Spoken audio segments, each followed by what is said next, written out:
Mr. Cohen.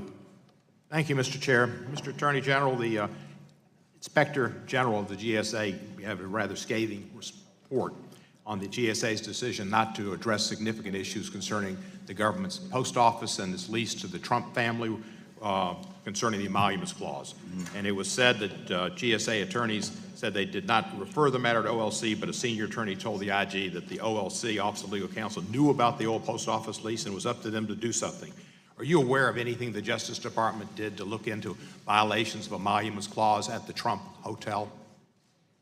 Congressman, the emoluments clause as it relates to the Trump Hotel is the subject of several ongoing litigation matters. Right. And so while I can acknowledge that I am aware of the, not only of the situation you described, but generally the litigation surrounding the emoluments clause, as the acting attorney general sitting here today, I'm unable to talk specifically about those cases. You can't say if there are any memos from the Office of Legal Counsel regarding emoluments clause violations and limitations? Congressman, as I sit here today, the emoluments clause as it relates to the Trump organization, especially the hotel in Washington, D.C., is the subject of ongoing litigation. And the Justice Department's helping to represent the president in those suits, is he not?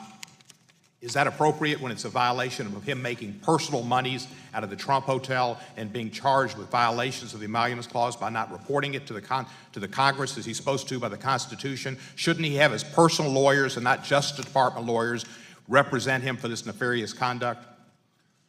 Congressman, I can understand that this is an important issue to you, but as it relates to the emoluments clause and the Department of Justice defense of the President of the United States, it is well within our purpose to be involved in that case. You said that if the special counsel's investigation looked into President Trump's finances, it'd be crossing a red line. You said that, I think, in a television interview. The Attorney General has made clear that Mr. Rosenstein told the special counsel he could go into any matters that arose or may arise directly from the investigation. If matters arose from the investigation, directly or indirectly, that the Trump family owed lots of money to Russian oligarchs and people real close to Putin, and that affected the actions that they took as the President of the United States on behalf of the United States of America, would you agree that that was not crossing a red line, but in fact was a red line from Moscow that we need to look into? Congressman, when I made that statement, I was a private citizen and had no publicly available information. I only had publicly available information. And so I made that as a commentator and not as the acting attorney general of the United States. I am very familiar with the responsibilities of my office as acting attorney general, and we make our decisions based on the law and the facts on a case-by-case basis. So that's no longer your opinion? It's not crossing a red line for him to look into the finances if they might have interfered with the objective judgment of the president concerning his duty of trust to the United States of America and not to his personal financial interest or his family's. Congressman, as I mentioned earlier, at the Department of Justice, and as long as I'm acting attorney general, we're going to follow the law and the facts wherever they may lead, and we're going to do our jobs with fidelity. Thank you, sir. Let me ask you this. There's been a conviction in the special counsel investigation of Mr. Manafort.